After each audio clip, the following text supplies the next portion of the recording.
Bienvenue la famille madridista, on se retrouve pour une nouvelle vidéo sur l'actualité Real Madrid, l'officialisation de contrat d'un an pour Toni Kroos, le numéro 9 vacant pour une possible arrivée de Mbappé.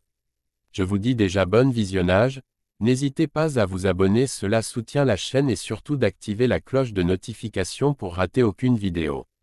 Raccroche-toi, je vous dis tout, on commence. Le Real Madrid et Toni Kroos ont officialisé la prolongation du contrat du joueur, qui est lié au club jusqu'au 30 juin 2024. Ce sera la 10e saison de l'Allemand au Real Madrid, une équipe dont il envisage de prendre sa retraite, mais pas maintenant. Le Bernabéu profitera d'au moins une saison de plus du footballeur allemand, qui tout au long du parcours évaluait s'il continuerait ou non avec l'équipe blanche. Il voulait évaluer Kroos s'il pouvait être utile à l'équipe et après sa bonne saison et en discutant avec Ancelotti et le club, ils ont décidé de prolonger le contrat jusqu'en 2024. À plus de 30 ans, il en a 33, Kroos est déjà dans la dynamique d'aller d'année en année. Alors en juin, l'Allemand devra à nouveau évaluer s'il fait face à une nouvelle rénovation ou s'il raccroche les crampons en fin de saison prochaine. L'Allemand a toujours dit qu'il n'imaginait pas une carrière excessivement longue, même si tout dépendra de ses sensations sur le terrain. 10e saison et légende du Real Madrid. Kroos a des chiffres au Real Madrid qui font sans aucun doute de lui l'une des légendes du club.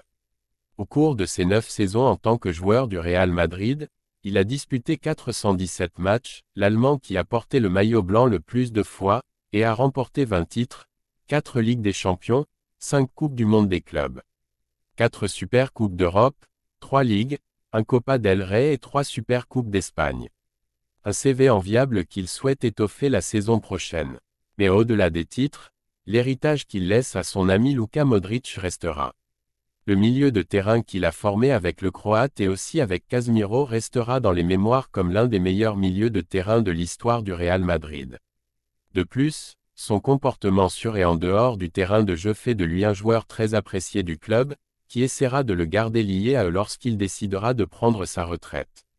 Le numéro 9 est une légende blanche. S'il y a un numéro qui distingue les légendes du Real Madrid, c'est le numéro 9. Lorsque les joueurs portaient encore des numéros de 1 à 11 dans le football, ce numéro a été mis sur les autels par Alfredo Di Stefano, mais ils ont également contribué à la légende du numéro Grosso et surtout Santillana, le 9 le plus ancien de Madrid devant Benzema. Mais pour le club, le numéro 9 a continué à être pour les grandes stars ou l'une d'entre elles, Hugo Sánchez, Zamorano.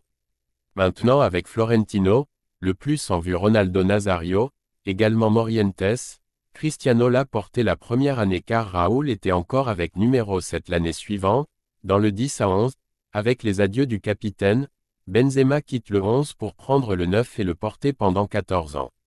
Bref, dans le club il y avait toujours un footballeur pour porter le numéro mythique même si le meilleur attaquant du monde n'arrivait pas. Tout cela me mène à penser le Real Madrid a en tête un plan bien réfléchi, et pour la communauté on croit que le mercato Real Madrid n'est pas encore terminé, le numéro 9 laissant vacant est la preuve de ce que j'avance.